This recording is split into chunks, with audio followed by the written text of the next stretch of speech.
for guests, before you think I've completely gone off the deep edge there with all the Wonder Woman up there, and Wesley, I had the emblem of the two W's to get together. And for those of you who are regulars, know that we're doing a sermon series based on the movies of summer, and Wonder Woman is one that came out in June, and Verna, our certified lay minister, I think probably had Bill as one of the first people in line to go see it. She told me it was out there, and I told her I already had it on my list.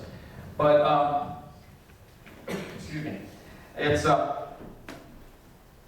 really fascinating because we are going to look at this in light of Proverbs, and we're going to do Proverbs a little differently than maybe have in the past. You know, it's often used as this relationship, and it is. You can do Proverbs 30, 31 search, and you'll find a group, a Bible study, a small group. You can get t-shirts, you can get everything. In fact, I had almost said in the newsletter this past week, for those of you who don't know, I send a e-news out, usually on Wednesdays, sometimes on Thursday, and it goes out. If you're on our mailing list, I'll send that out to you, and little bit of update on things, our calendar, maybe a midweek discussion of what we talked about on Sunday. But I almost challenged everyone, all the women in the room, to bring their Wonder Woman cape. Almost. And some of that came because one of the members at the Wesley Church has been challenging me for the summer to encourage a hat Sunday or a certain kind of thing, just to give us something a little different in the summertime to wear. And all I could think, and I came real close, and I chickened out. So if you tell me, I decided not to wear the capes, because I figured all we talk about was everybody's different cape. But if you want to wear your Wonder Woman cape, I guess you can. So for those of you who are not comic strip fans or movie fans and don't know who Wonder Woman is, you need to understand that Wonder Woman really has a regular name. And her name is Diana. And she's the princess of the Amazons. Now, for whatever it's worth, Verna has assured me that even though legend has it that Amazons are these large, mean, Nurse Cratchit kind of women, that she assures me that, whether appropriate or not, that all of them seem to be very physically fit and healthy women. For men, take that for whatever it means. Okay? And in that, my thought was, I wonder if Diana, and there's no evidence that she has or hasn't, I wonder if Diana ever read Proverbs chapter 31. And I decided she may have, but probably didn't, but if she did, it didn't fit in because legend has it that she was raised by Greek gods and goddesses. So it wouldn't have had a lot of meaning. But what she was trained to be was an unconquerable warrior. I mean, she was tough. But what was interesting is she was tough and she was amazing, but where she lived was paradise. There was no war, no conflict, nothing. But yet she was trained as an unconquerable warrior, even in the midst of peace and almost a Garden of Eden-like atmosphere. However, as all the women in the room would say, I'm not surprised. Say, I'm not surprised. Some man wrecked his plane and crashed into paradise and told her all the bad stuff that was happening in the other world and sort of ruined it. I'm not surprised. Okay. Man, we gotta let him do it. All right? All the trouble he was telling her about was about World War I. He was telling her about what was going on in this other world, about how terrible it was, and Diana decided that with all of her powers, with all of her destiny, and all of her concerns in life, that she then says, this can't continue. I must be able to go help that. There must be something I can do. And she went out, and alongside of the men that were doing battle in World War I, Wonder Woman comes in and saves the day. What's interesting is when you review the movie and read all the reviews, besides it being a good movie, a fun movie, an entertaining one, it highlights that it is extremely honorable and a good role model film for not just girls, for boys, and adults. And in it says there's even a point at which in the film that apparently the directors and the writers address the fact that they realize there are some people out there who are concerned about being rescued by a Wonder Woman. Because after all, guys don't need rescuing, and certainly we don't need it by a Wonder Woman. And the movie realizes that that mindset is out there. So they actually address it. Now, I don't know about you, but when I face those times of imminent peril and danger, I tend to put my trust in God. And if I'm going to die, be maimed, or whatever the case is, I'm not too partial what the gender is of the person who's coming to save me. I'm just glad that somebody's coming to help me out of that mess. However, for those who have that concern, the movie addresses it. But today we want to look at what God sees as Wonder Woman, as opposed to what our world says. And you know, when Scripture was read at Wesley, said, some of you know Rebecca read it, and she had to do a little caveat at the beginning. She said, this was not her as she read it. She says, I hope one day to be that Proverbs 31 woman. And then she went on to say, as my family is, I have a pile of dirty clothes next to the washer, and I have this and that. You know, sometimes this chapter gets misinterpreted into Western culture 1930, 50 mentality. And that is that I, the man, can sit on my butt while my woman works and does all of this stuff, and as long as she keeps a clean house, as long as she does all that, as long as she's earned all of this, then she is a Proverbs 31 woman. And that is not the gist of this. In fact, there is argument about who wrote it and to whom it is written. Most of Proverbs is written by King Solomon to young men to prepare them for the future. If this is true in this case, then he is talking not about their wife, but their future wife. But it also is maybe, it's written by King Lemuel, or it's written by his mother to the women.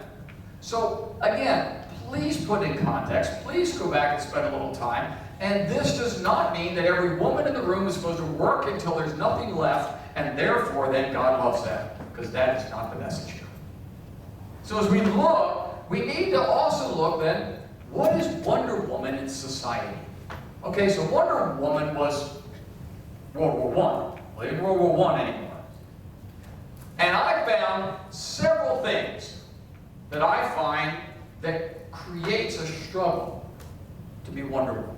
And the first is, in our society, I think we find not only women, but I think men find this, and maybe more so in younger folks than in older folks, but we are defined by our relationships or our lack of relationships. I mean, it's just this idea that I have to have a certain group of friends. I can remember my oldest looking at me in kindergarten and telling me that she wanted to be friends with the cool kids. How do you even know who the cool kids are at 4 and a half or 5? How do they know who they are? But we are defined by our relationships. We're defined by the power brokers in your neighborhood. Are you in relationship with the folks who are in charge of your neighborhood? Are you hooked up and in relationship with someone in the House of Delegates? Or a congressperson? Or a senator? Oh, because that puts you at a certain level. Well, let me tell you what I found in the relationships part, that often the problem is that particularly our Wonder Women think that without a Wonder Man that they're wonderless. And that's a bunch of stuff. Now, are we designed, did God create us to become in a partnership? Yes. But He also created us the ability to stand on our own. I taught 25 years in middle school. And all that time I taught, I followed Title IX. I really respected it. It was raising 2 young girls of my own. And I taught 6th, 7th, and 8th grade girls who wanted to be doctors and lawyers, and some of them wanted to be carpenters, some of them wanted to have babies and be a housewife. They all had ideas of what they wanted to do. They were going to go to school. The guys all had ideas about what they wanted to do. And yet in middle school, for those who've been there, remember some kids there? There's some hormone issues. Okay? It's getting pretty hot. But yet, no one was giving up their own relationship for another relationship. Then, in 2002, 6, whenever I transferred, I can't remember when I transferred, 2. I transferred into Howard High School, and I felt that I went into a time warp back to 1930 to 1950. I don't know if it's because I changed neighborhoods. I went from Laurel to Ellicott City. I don't know if all high schools were that way, but all of a sudden, those young, intelligent, athletic, musical, talented young women had no purpose in life if they didn't have a date for the homecoming dance. And I remember shaking my head going, what happened to those middle school girls I was teaching just a year before? What happened?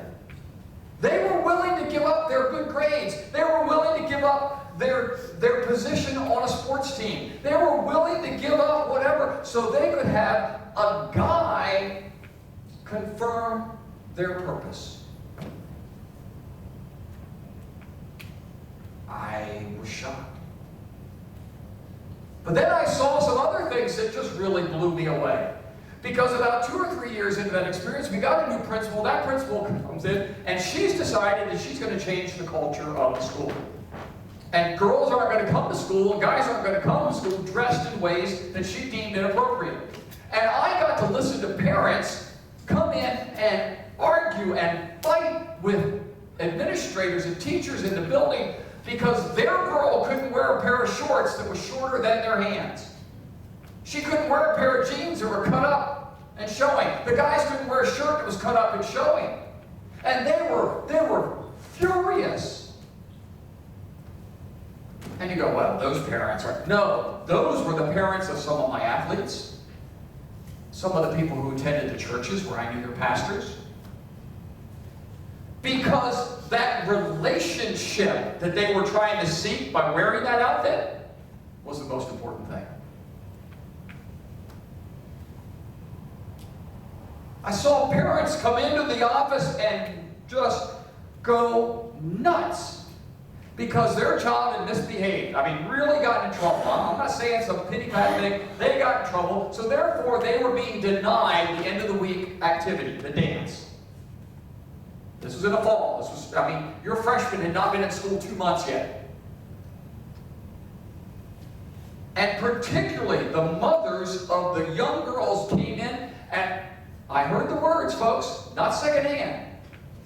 You are ruining my daughter's life if she can't go to that dance.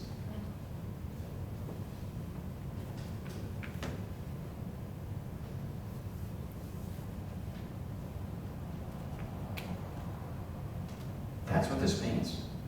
We identify by our relationship. We identify. What are you selling, folks? Moms, dads, kids? What are you selling? Because it makes a difference. 2, the second thing was, I think many women and men, they define themselves by their role. Now that happens a lot as we get older, but I think it happens a lot even when we're young. You know, I'm a musician, I'm a doctor, I'm a carpenter, I'm a young person, you're an old person. I'm fit, I'm a mom. Oh my gosh, he didn't say anything about moms, he's talking about, okay, yeah. Because you know what? Some of us have reached the point that being a mom, a grandmom, a dad, a granddad, a husband or a wife is all that matters. And I'm here to tell you, unfortunately, that's not biblical. It is not all that matters. You have decided that you are defined by your role. Because just like the relationship, the only relationship that really matters in your life, that really has life-ending value, is your relationship with Jesus Christ. And the only role that matters is not the role of a spouse, it's not the role of being a doctor, it's not the role of being a teacher or a preacher or whatever else. The only role is your role as you are a child of God. And you were created for one purpose, to give glory to God. The third thing, and maybe the most challenging, because I think it reflects the first two, is that we look at ourselves and we are defined by our reflection. We look in the mirror and we're too young. Young folks in the room will go, well, nobody cares. They think I'm stupid because I'm young. So I'll act stupid. Gee, so you're defined by your reflection. I'm young, so I'll be stupid because they expect me to be stupid. Not stupid, but just silly, doofus, not paying attention. Or I'm old. Therefore, I'm too old. I look in the mirror, gosh, who is that old person in the mirror at times? I don't know about you, but I say that a lot. And I look in there, and we are defined by that. Or I look in there and I'm male, I'm female, so therefore I must be. We are put into these situations that we're defined by our reflection. And the other thing I found out when I was teaching, I dates myself and go way back because I can remember those. I remember we went through the period of being Gothic, and everybody had to wear black and do all that kind of stuff. And you know what was amazing is they would tell you that I do that because none of those people over there like me and they care about me and they treat me nice. And they often were, unfortunately, right. So therefore, I am going to be independent and dress totally different. But you know what was sad? That if they ever had a day that they didn't dress like everybody else in their group, that group that was totally tolerant, independent, rejected them. Oh, you're dressing like them today. We're a reflection. And yet, that reflection that says I'm fat, I'm undesirable, I'm too tall, I'm too short, I'm too skinny, I'm too ugly, I'm too whatever, that reflection says I don't deserve anything because I'm not worthy, is really odd, because the reflection that God sees says you're worth dying for. And He did. That's the only real reflection. The reflection that you should see is the reflection that God saw when He sent His Son to die. So what does Proverbs say about this? And what does it say about being a godly, wonderful woman? Well, when we look at the verses, the very first, in the first, it says, a wife of noble character, who can find? She's worth far more than rubies. This is about integrity. You know, integrity is not a word that we tend to use in our society anymore. In fact, we like watching Survivor so we can act like we have integrity, make tons of friends, and then stab them in the back and make $1 million. And you go, Rick, but that's just TV. No. Tell me that isn't true.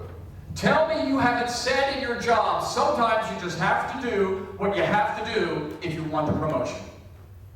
Tell me that hasn't been said in your family or in your circle by Christians. Integrity as a wonder woman of God means not having one personality in church and a different one on the outside. Integrity for a wonder man, Proverbs 31 man, same thing. A woman's integrity does not compromise her integrity for any relationship. She does not agree that she must give that man, boy, whatever he wants, or she will have no value. A wonder woman of integrity has her integrity to God and to herself. A wonder woman of God would not compromise God's will to meet a company sales goal. Second, so we read that she selects wool and flax, and she works with her eager hands, and she's like the merchant ships and bringing food from afar. She gets up while it's still late at night. This does not mean that a woman who is exhausted because she does everything and she has to do it all because she has to be the earthly Wonder Woman? Because once she's exhausted, sick, and run down, then guess who she's able to help? No one. Even herself. That's not what this means. It just simply means that she is willing to go an extra mile when necessary. You know, I often hear, Pastor, I finally got a job, and I got a job, they wanted me to come in on Saturday. Are they crazy? I didn't sign on for that. I was only going to work, this many hours a day, and they're going to pay me lots of money, and I was going to do that. But I'm not going in and doing that. Or I hear this one, but Pastor, they don't pay me enough money to do that. You took the job, right? Is that part of the job? Yeah. But I didn't think that was. A woman who is resilient doesn't do it until she can't do anymore. But when it's called for, when it's necessary, it says that light stays on late at night. Some of you have had to endure a lot. Some of you have had to be resilient. You've had to bounce back from child abuse. You've bounced back from spousal abuse. You've bounced back from bad relationships. You have continued to bounce back. You are resilient because a woman of God continues to trust God and love Jesus in spite of the failed love and trust of earthly men. A godly Wonder Woman, she may realize that life may not be what she wants, but it is her life.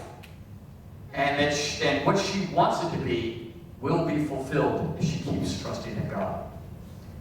In verse 20 it says, she opens her arms to the poor and extends her hands to the needy. It means she has compassion. Often viewed as weakness. I don't know about you, but I've heard compassion as weakness. But really it's a superpower. Think about it. We all have the ability to ignore people and shove them down. But the Wonder Woman of God, the Proverbs 31 woman, man, child, teenager, instead reaches down, lifts up, and acknowledges them. That is a superpower. That you tell me. The people, it's easy to shove people down. 4 and 5 are the last two, and wisdom is 4, not knowledge. Knowledge is knowing facts. Okay? Knowledge is temporary. I don't know about you, but sometimes I spend my time going, I know that, I know that, I know that, I know that, and it never comes back. Every day that goes by, I have more and more of those moments. It just is. Wisdom, on the other hand, is taking our knowledge and its insight and judgment to use our knowledge for God's plan. That's wisdom. I need some knowledge, but I need to know how to use it. And then finally, a godly woman, a Wonder Woman, gains strength not from others. Listen to this. But from knowing God, that's one thing, and being known by God. That's the difference. It's easy to walk around, yeah, I know God, I know God, I believe God, I believe. No. But do you believe that you are known by God? That He knows your name? I would love to tell you that life will be forever wonderful and that Wonder Woman will take care of everything, but Wonder Woman's going to live to fight another battle another day because the movie house has got to make money, and you know there's going to be another one. And Wonder Woman will continue to fight, just like there'll be a new comic book and there'll be a new one. You know, at times I heard this morning, I heard a pastor say on the radio that you've heard me say that God will take us through things and around things, but sometimes He wants to take us through it and we go around it. And He made it a point, He said, but He wants to take us through it because what's on the other side is so valuable. We choose to go around it and take our plan and don't follow God's plan. And yeah, it's better, but we don't get the full experience. So really it comes down to it is our call. It is our call. What do you want to be? Do you just want to be the popular cool mom? You just want to be a mom? You just want to be a wife? Or do you want to be a Wonder Woman of God? Because there's a big difference. And if so, you've heard those qualities. You've heard the qualities that were listed, all those things. I'm sure 1 or 2 of them are your strengths. that should be a message to you that God's calling you to use them. And the ones that are weaker, God's calling you to look at them and focus on them and see how they can become more valuable in your life. Now, as we close this last part, gentlemen, what are we looking for? What are we teaching? Oh, there's a lot of fish in the sea. Go out there and find as many as you can. Go check them all out. You're a guy. There can't be a Proverbs 31 Wonder Woman if there aren't Proverbs 31 men that are creating and teaching others how to be their partner. What are we teaching, guys? What are our kids, our grandkids, our nephews, our nieces, what are they seeking? What did we teach them to seek? What did we teach them that was valuable? And what did we teach them that was just our way because we're guys? So the men, the fathers, and the husbands, and the brothers are all looking at that side, and the women are choosing whether they want to be a wonder woman of God or a worldly woman of earth. That is expendable.